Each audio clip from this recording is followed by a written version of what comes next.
Welcome to Pushing Forward with Alycia, a podcast that gives disability a voice. Each week, we will explore topics like confidence, ambition, resilience, and finding success against all odds. We are creating a collective community that believes that all things are possible for all people. Open hearts, clear paths, let's go. Welcome back to Pushing Forward with Alycia. I'm Alycia Anderson. We have a fascinating show today that I want to start with a statistic that I took off of the Kupenda for Children website. Did you know that 580 million children with disabilities live around the world, and 80% of them are in developing countries? Wow. Incredible statistic. I cannot wait to dive into this conversation today. And from that statistic, I believe that many are still being hidden, neglected, excluded, denied education, healthcare, belonging, all the things that we all deserve as we're navigating life. Today's episode on Pushing Forward with Alycia, I am joined by the amazing, incredible Cynthia Bauer. She's the founder of Kupenda for Children, an organization turning disability stigma into a community-led advocacy movement that includes care and inclusion in all kinds of incredible initiatives. I cannot wait to dive into this. Kupenda trains thousands of families, youth, leaders every year, helping 70,000 children with disabilities have access to support, opportunities, and one of my favorite keywords, dignity. This conversation is about changing beliefs around the world, transforming systems, and pushing disability inclusion forward in so many places that I know are often left behind. So, Cynthia, welcome to the show. Thank you so much for your time and the work that you're doing. Thank you for having me. I can't even remember how our paths have crossed. We've been trying to get this interview going for quite some time. And when I started doing some research on the work that you're doing, absolutely incredible. First and foremost. And I know very needed globally for so many different reasons. That number, 580 million children with disabilities worldwide, 80% live in developing countries. When you think about the children and families behind that number, what do you wish people understood? The first thing that I think everyone needs to understand, and I know that you message this all the time, is that every person is a person, regardless of ability or disability. And I think it sounds so simple, but it's actually profound to a lot of people to recognize that just because a person has a disability doesn't make them any less of a person who has the same feelings, the same wants, the same needs as any other person does in this world. Absolutely. I agree. And your work, I believe, originated in Kenya doing, was it wildlife research, as not in the disability advocacy space? Initially. Yeah, my background is wildlife biology. I always wanted to work with animals. I always loved nature. I went to Africa because I wanted to be like Jane Goodall or like Cynthia Moss studying elephants. And that was originally why I was there. And I worked as a wildlife biologist for many years. And being a disability advocate was actually something I was very opposed and pushed away from because growing up, I think that the word disability was something, and still is, unfortunately, to some people, seen as a negative word. And I wanted to prove to everyone, not only could I do things the same as other people with two hands, because I'm missing my left hand, which you can't see on the podcast, I wanted to prove I was better than them. And I'm the oldest of 4 kids, so I also tend to be like pushy anyway. So I wanted to show people not only can I do them as well, but maybe better. So there's a lot of things I did because I lived in a time before the internet too. So I couldn't Google like one-armed like kayaker or one-armed surfer or any of that stuff. And so I would figure out how to do those things, sometimes because I wanted to, but sometimes to just show that I could. And I never really was connected to other people who looked like me or even other people with disabilities. And I just didn't want to be part of that because I didn't want that to be who I was. And I don't think it was until I was in Kenya taking some environmental classes and saw people on the streets of Nairobi with different disabilities begging on the streets and saw a man with a hand like mine that I wondered what my life would have been like if I was there.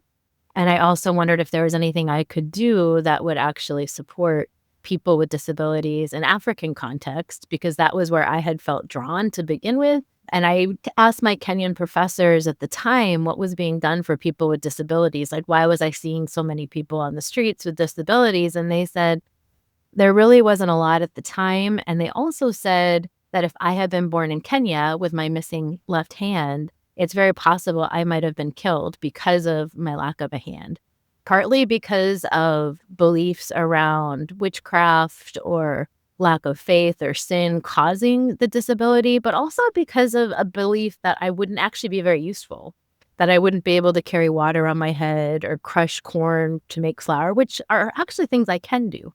But the misguided notion is that someone with a missing hand can't do those kinds of things. And still, when I'm in other countries outside of the US, I become more disabled because there's a different cultural perspective of me. Even a friend of mine was traveling with me just this recent time, and we got pushed up to the front of the line at security at the airport in Nairobi. And he's like, "Why are we getting pushed up to the front?" I'm like, "Oh, it's the arm. They saw it. They're pushing me up to the front." Even though in my particular case, I don't need any actual assistance. So there's so much to unpack there. That is really fascinating. First of all, we were talking about how we're the same age. I was the same when I was younger too, right? You couldn't Google anything. You couldn't learn about other people that look like you. I didn't want to be part of the community either. I wanted to just show up and be a part of typical life. And so I have all of that lived experience too. And I think that probably comes with the immense amount of lack of representation and just the early stages of this movement, right? And I love how you move to Africa and you start to have these moments with human beings in the street going, wow, they look like me. Their life is completely different. Why is this happening? And how can I help? And that's what sparked your motivation, your inspiration, your reasoning to start doing this work that you're doing. That's super incredible. And that whole idea of you're being cursed, you're cursed because of the disability. How prevalent is that still? It's more prevalent than you would think. I don't know what your involvement might be with faith communities, even in the US, but even in the United States, I've heard people tell me, my mom was in a wheelchair and she was told by her pastor, if only she had more faith, she'd get up out of her wheelchair. And when I was born, I was the firstborn of my parents. My dad was 22. And he thought he wanted to take me to a faith healer here in the United States. So I always want to make sure people know it's not that it doesn't exist here. It's just not as upfront. Yeah. Even just recently, just a few years ago, I lost my niece to cancer. She was almost 10. A faith healer showed up at my brother's house in Massachusetts and said that all cancer was a result of unresolved sin in the life of the family. Oh. And it's almost like when there's a lot of suffering, when people are desperate and they don't see any other options, they're going to be open to more of this. And I think in places where we work in low-income countries, there's more desperation, there's less medical services, there's less education. So you're going to go to what's available. And what is available are traditional and faith healers in many of the communities when there's not access to the other kinds of education and resources. Yeah, I feel like even in my life too, like I've had the, wow, you must have done something really bad in your past life, or like that have been said to me. And so it sounds like it's even more amplified globally, especially when there's not as many resources. And talk about the transformation of harmful beliefs. That's one of them. I'm sure like you're doing this work, and I don't want to put words in your mouth, but Sure. I pulled this off of your bio or your website or something where you're trying to transform harmful beliefs about disability, stigmas, fear, disinformation, misinformation. Talk about that a little bit from like a cultural standpoint and the work that you're doing with it. Sure. And one of the best ways is to give you an example that really sparked us to focus more on the stigma reduction. Because when I started this organization, I didn't know what I was doing. I was a grad student in wildlife conservation, met 15 kids 25 years ago, and I thought, oh, maybe I could help get them some education. Maybe there's this. And like many Westerners, just responding to needs and not necessarily doing it in a helpful way. Always we're trying, but it was when we had a teacher that worked for us that was told by her pastor that the only way that she could get rid of her HIV was if she stopped taking her medication. And she did, and she died. Oh, wow. And I knew about the stigma, but that was really what sparked me to ask questions of my co-founder, Leonard Mbonani, who's a special needs teacher in Kenya on the coast. And I said, is this something, I know it's the belief system, but have we ever thought about going directly to the people who are the cause of these beliefs that are causing the community to think this way? And so we had our first pastor workshop in 2006 to talk about how the Bible talks more about just healing, and it doesn't mean you can't pray for people while they're in the hospital. Why does it have to be an either or, for example? And then that evolved into talking to traditional healers, because most people have access to a pastor or a traditional healer. For those who might not know what a traditional healer is, people might mistakenly think of them as like a witch doctor or something like that. They're people who might have herbal remedies. Sometimes they do rituals that can be harmful, like burying people up to their necks, burning kids with hydrocephalus, trying to do something to help, right? There are people who genuinely want to help for the most part. And then there's those who know they're not helping but want to make money off of it. There are people who will pay people to pretend to get out of wheelchairs, right? But most of the people really want to do the right thing. They just don't know what some of the alternatives are. So when we meet with them, we have a very respectful, informed discussion. I actually had my uncle come from a small church in Maine to come talk with some of the pastors. And he said, you guys are pastors. You tell me about what the Bible says about disability. And did you know there's more than just people that were healed? There were some people who had disabilities in the Bible. There are things that we're supposed to do to include people that are beyond healing. When we talk to traditional healers, we're like, what kind of things do you do if you see a person with, say, this kind of disability? If it's a child with cerebral palsy, they might be like, oh, we cut the skin so that the spirits can come out, which is harmful for the child, right? But our director will say, but have you seen that work?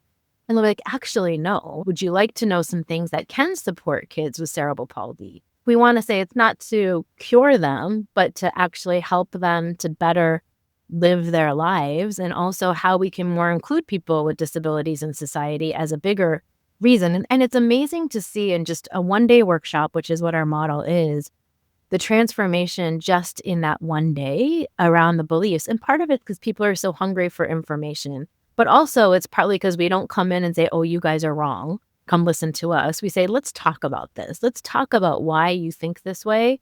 Let's also think about, like, what are some of the reasons you think this, and have you seen it work? And then we always make sure people with disabilities, there was a time when I was the person there playing my guitar with one hand. I play a left-handed guitar, like Jimi Hendrix, but not so good. But now we have other people that have been working with us long enough with disabilities in Kenya that are sharing their own stories. And most of the participants in our workshops have said that the stories from the people with disabilities themselves was one of the biggest factors in changing their mindset, because you're humanizing what's an issue, right? And 50% of the people who come to our workshops either have a disability or have a close family member with a disability. And so when we start those workshops, we say, think about that person and like what you would want their life to be like as we're going through this. Because I think sometimes people can talk about disability like an issue, right? And we hear it, unfortunately, in today's political conversation, as opposed to individual human beings that might just be part of their character. It's not all of who they are. So I love that. I have a question written here. How Sure. your identity as a disabled woman Mm-hmm. helped you connect like the cross-cultural interaction and community understanding, and how has that challenged you? And I want you to answer that still. Like, what have the Sure. challenges been? But I like it a lot that you are going in there with storytelling. Like, I see that on all the stages that I'm on too. Like, the biggest impact is to have real life stories in there to be able to relate to. So I can only imagine what you specifically in the movement, and then like everybody who's working with you, who's also leading. Can you talk about some of those? There's two stories that I think answer your question a little bit around like the connection. There's challenges, but also I find there to be a connection in terms of disability trumping cultural differences. I found that when we bring families and other people with disabilities from different cultures coming to work with some of the families we work with, and they've said that the disability unites us more than the cultures divide us, because there's really a common language and common experience amongst all of us around disabilities. And one of those would be this little girl I met right after a broken engagement. So it was like this time in my life, I'm like, what am I even doing with my life? That kind of thing. That this little girl was born while I was in Kenya. I was only there for a couple of weeks, and she was born with an arm just like mine. Wow. And the parents didn't know about me, but they had come to our offices in Kenya, and it was because of a traditional healer who had been connected with us before, was the birth attendant. And she brought her to our offices telling us that the mom wouldn't come out of her house because she was not understanding what she had done wrong to have caused it. Now, knowing what she had done wrong, I'm sure there's things that like my mom dealt with. Did I not wear a lead vest when I was going to the dentist when I was pregnant? There's that, but it's more of a spiritual, what did I do wrong? That I was being punished for something, right? So there's a difference of what did I do wrong in that question. And so we had them come in and I held this little baby in my arms that had an arm just like mine. And as our director and our chairperson talked to the parents, and they kind of did like, sometimes I don't know if you ever feel like this. I'm almost like doing like a circus act, showed them how I tie my shoes, told them how I can carry water on my head, those kinds of things. And he also said, it's because this person, myself, when I was in Kenya studying this animal called the golden rumped elephant shrew, this random thing the size of a rabbit, only exists in this one forest in Kenya. So because she came to study here and she noticed the school for kids with disabilities and wanted to help, all these kids are now being helped. And so when the mom left, she said, first of all, I didn't know that this kind of thing happened to white people. She thought it was an exclusively African thing. Oh, wow. And then she said, maybe my daughter can do things like other people and maybe she'll actually help people one day now. And she's a teenager now and she's at the top of her class in a mainstream school and doing really well. And the one thing I noticed about her is before she started going to school, you'd see her arm as she was talking or doing something. But as soon as she started going to school, I noticed she does like me where she held her arm behind her back, which is something that I habitually just do because sometimes you just want to be a person and not people ask questions all the time. And not all disabilities can be hidden in your pocket like mine can. So I think that I saw her confidence. There's a little girl just recently that's in one of our inclusive running clubs in Kenya, and she has a missing hand as well. And she said, people used to make fun of me all the time. I used to hide my arm, but now that I'm in this club where there's people with and without disabilities, I know that I'm included. I know that I am human like anybody else. So if people make fun of me now, I tell them, no, I'm human too. And she just stands up for herself, which to me is beautiful. And it's not just people who have an exact same disability. The other story is I was at an international albinism awareness celebration in Nairobi. I just happened to be in Nairobi for a conference and that was happening. And we were invited to it by a person with albinism who was an advocate. And when I walked into the room, a guy greeted me who had albinism and he saw my missing hand and he goes, oh, you're one of us. And now I wear that with pride that he saw a missing pigment as like being the same thing as a missing hand. Because regardless of the disability, we all have varying degrees of ability or challenges. But there's that one thing that connects us, which is people usually undervaluing, underestimating us, and just knowing what it's like for people to stare and say dumb things. I'm sure we could go through like whole day of all the dumb things people have ever said to us, but that's probably not what people want to hear right now. I love all those stories. I like visually can see them. That's so amazing, so powerful. What do those children with disabilities, that coming of age with their disability, sounds like they are getting there way faster than I did and probably you as well. Yeah. What are they teaching us about advocacy that adults today, our age, are forgetting? Oh, kids, I think, are the best. The earlier you can get them, the better. I just noticed my niece when she was graduating from kindergarten, she knew what I did for work and that I worked with people with disabilities. And I saw her graduation performance and there was like 3 kids who had visible disabilities. And she had never told me about that, which I thought was kind of cool because for her, it was just normal.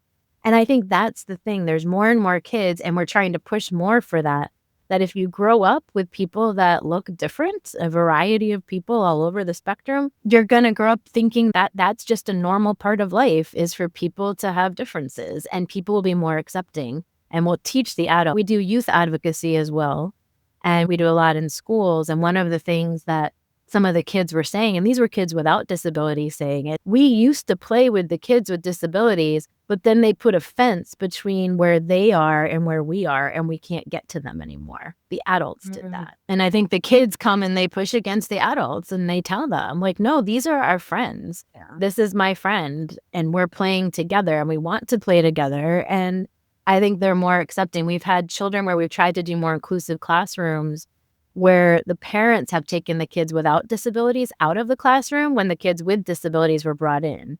It wasn't the kids that complain. It's usually the parents. Yeah. Yeah. Which is always such a common topic for me. I don't know when you're speaking or engaging.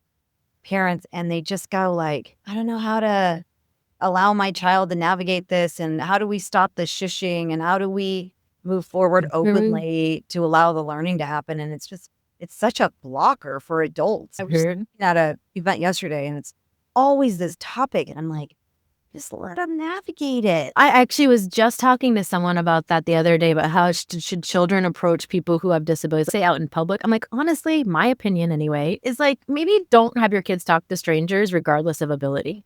If it's within the context of a relationship, sure. And then when you go home, have a discussion and read things written by people with disabilities, watch podcasts and videos of people who can tell you what it's like. But sometimes that person just wants to grocery shop and be left alone. Not everyone wants to be an advocate every second of their life. And those of us who are advocates, we probably are more patient than other people might be, because we feel, oh, this is a learning time, right? Whereas other people, I think they assume that everyone wants to talk about that, which is not necessarily the case. So let's talk about the organization a little bit more. Talk about your one-day workshops. Sure. What's the community? Is it parents? It sounds like disabled people, allies. Who's attending these things? So we have workshops catered to the type of person that will be involved. So we have the ones that we start with are the ones who have the most influence over the community, which tend to be faith leaders, which includes pastors, traditional healers. We have an interfaith workshop now as well. And then we also have workshops for government leaders. We're starting to work with community health promoters and other healthcare providers. And then what happens is after those workshops, they actually go into the communities, and they're so influential. They find families affected by disability. They counsel them, find them, and they come together in what we call a parent or caretaker workshop, because our focus is children whenever we can be. And those families then get together, and often it's the first time they've had a safe place to share about their experiences with disability. And then in those family workshops, we tell them their rights, we have them have discussions, and they form parent or caretaker support groups that then help advocate in their communities, as well as do things like income generation, support one another in terms of their kids' healthcare and education, and also just helping people to understand that they're, again, fully human. But each workshop starts the same. It always starts with people sharing their experiences with disabilities. We ask them the definition of disability, because even those listening to this podcast now may have different definitions of what disability actually is. So we default to the United Nations definition, which isn't as clear as you might think. If people think you're disabled, then you're disabled, right? It's not really some list of different things that people have or don't have. What is the definition from the United Nations? I want to make sure I get it exactly right, because it starts with people, which is extremely important. It is people with long-term physical, mental, intellectual, or sensory impairments that, in interaction with various barriers, may hinder their full and effective participation in society on an equal basis with others. This is the UN definition. The American Disability Act is similar. One thing I like about the Americans with Disability Act definition is it actually says having one or more physical, intellectual, or behavioral challenges that affect your daily life and our daily activities. And the thing that I always ask people is like, what do you think it is I can't do, right, in my particular question? And the list is quite long when I ask. Americans don't like to say it, but in other countries they'll say it, and kids will say it too. Oh, and I ask, the list is long. I'm like, you want to know the thing I really can't do physically? They're like, what? I'm like, can't do a handstand. That's what I'm like, most everything else you listed, I can do. I might do it differently, but I can do it. I said, but honestly, the bigger challenge is, and this next part of the Americans with Disability Act is, or the perception of such a limitation. So the perception of limitation or the barriers cited in the UN definition, the barriers are also perceptions and societal bias, which disable us more. Which are the problem. Yeah. And most people I ask that have disabilities, regardless of the disability type, if I ask, what is a bigger challenge for you, physical barriers or societal perception? Everyone I've asked so far says societal perception. And obviously, yeah, there you go. They were added to my list. One day I'll do an actual study of it. And societal perception, when that changes, obviously changes the physical barriers as well. Because if you feel all people with wheelchairs should be able to not only get into the building, they should be able to get onto the stage, to share at that building, they're not going to think that's important if their viewpoint is like, they're not going to have anything to say, right? How many times have you been into a place and it's like the silliest things that you'll see? It's like this one step that's to an accessible bathroom. You're like, really? Yeah. And it's to your point, like I remember one of the first times I ever did a keynote and I was naive. I didn't even think, oh, I probably need to say, is there going to be a ramp to this? And I get there and I'm like giving this keynote on inclusion and I literally had to be carried up in front of the audience. And it was like so counterintuitive and it was like so ridiculous. So you're 100% right. You've said something to people at the very beginning of your keynote about having to be carried up to the front. I did. It was so uncomfortable, number one. It was like a fight or flight moment. I was like, I can't believe I'm here.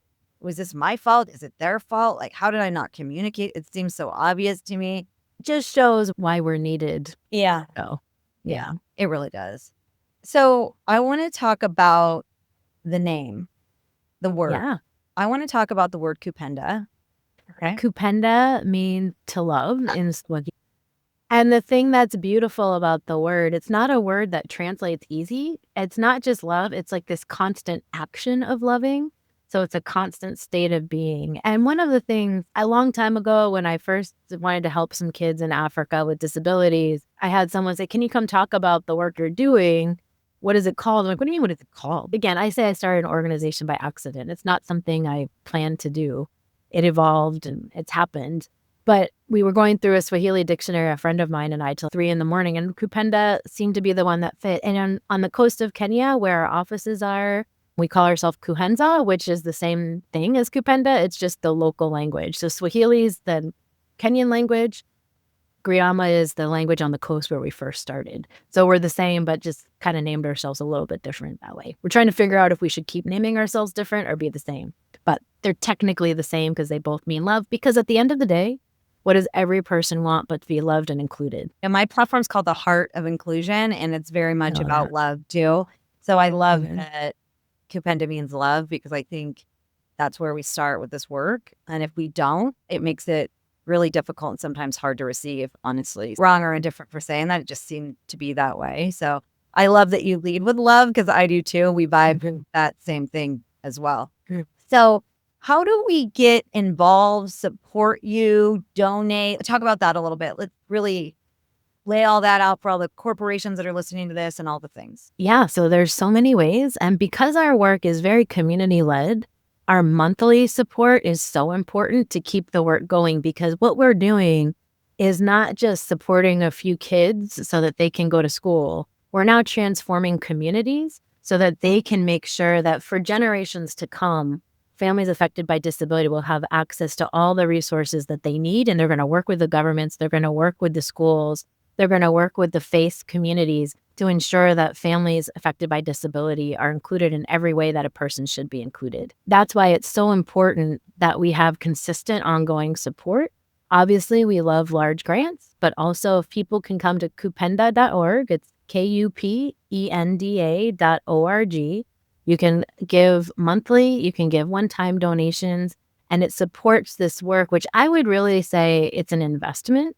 Because when you invest in one person, like if you see our numbers, you'll see 70,000, you'll see 100,000, right? Through the ways that we're working. Because not only are we working with community leaders now, we're working with international non-governmental organizations like World Vision so that they can be more disability inclusive. And they're already on the ground. Their reach is even bigger because we want to actually help other organizations to be more disability inclusive. So I know how some people like yourself are doing it in corporate settings. We're doing it in the nonprofit and development sectors so that people with disabilities, if you work in education, if you care about gender empowerment, if you care about any of those things, people with disabilities are often overrepresented in the most marginalized group because it's not just disabilities, this thing over by itself.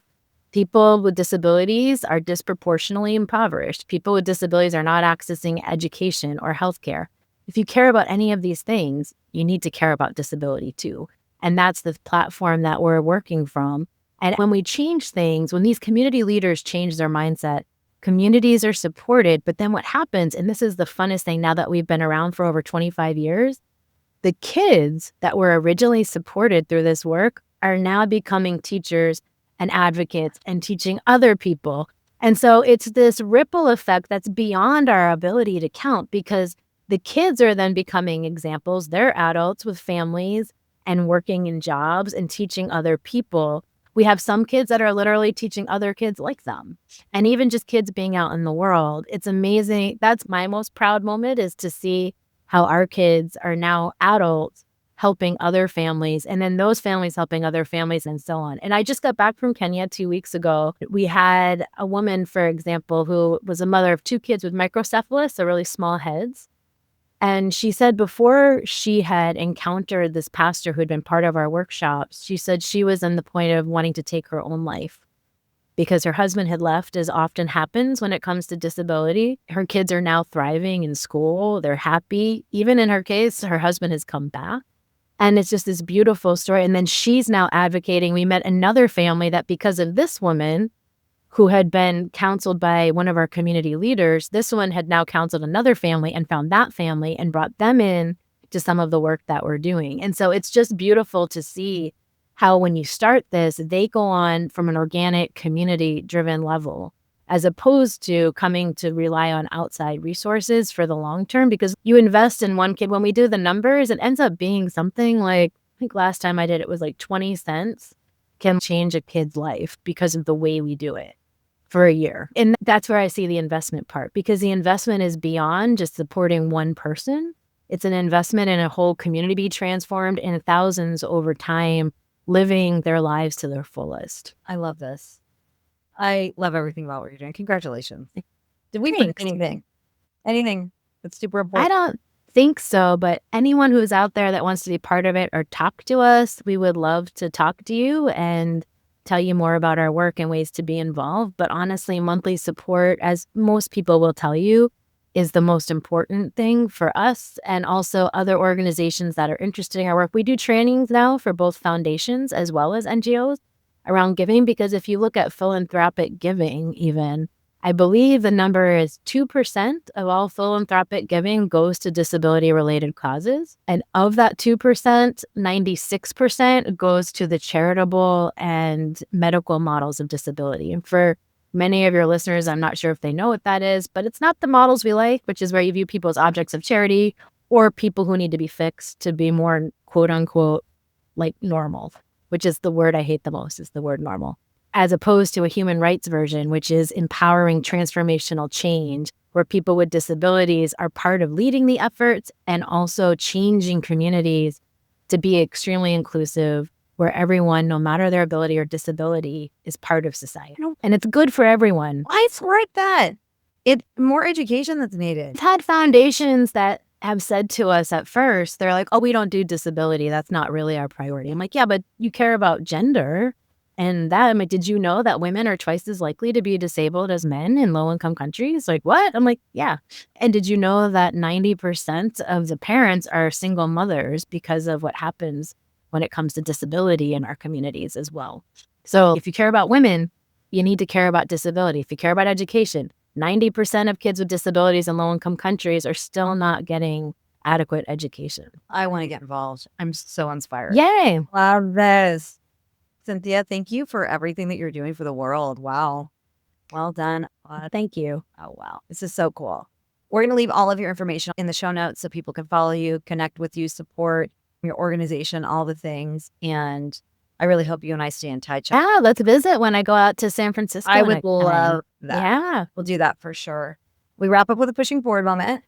So do you have a little piece of advice, mantra, something that you can give away to our audience? I think one of the things I'd like to give away that is my own life experience, and for those with disabilities or anything else in life that might be seen as a challenge, is what can you do with that? I want to say whatever is hard in life, we can use it to help make other people's lives easier, and think about how you can do that. And I think you've done that well with your lived experience and sharing what's going on. And how I know when I was born, I'll leave you with this last thing.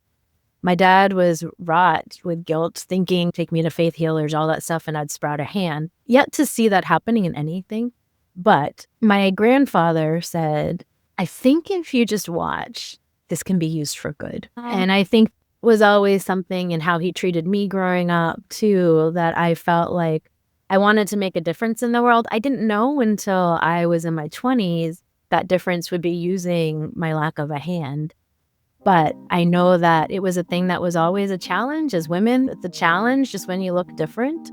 And I just want to encourage people, whatever it is you might struggle with, there's probably other people that also are struggling with it. And you might be able to use your own story to make the lives of other people better. Beautiful. I agree. Love it. Thank you so much for sharing your story and your work on our show. I know this is going to be a fan favorite, and I really appreciate everything you're doing for our world. Thank you so much. Thank you so much for including me. It's so nice to meet you, and I hope to see you again soon in the future. We will. And thanks to Becky Curran for introducing us. Girl, it just came to me. I was looking at your website, and I saw Becky on your website, and I'm like, it was Becky. Becky introduced us. Yeah. Thank you so much. And she actually supports a kid in our programs with a similar disability as hers. Amazing. She's the best. Okay, it was nice to meet you. Thank you, Cynthia, for coming on the show. Thank you to our community for showing up every week. We're growing. The podcast is making so much impact. We're so grateful for you. Thank you for showing up. This has been Pushing Forward with Alycia and Cynthia. And that is literally how we roll on this podcast. We will see you next week.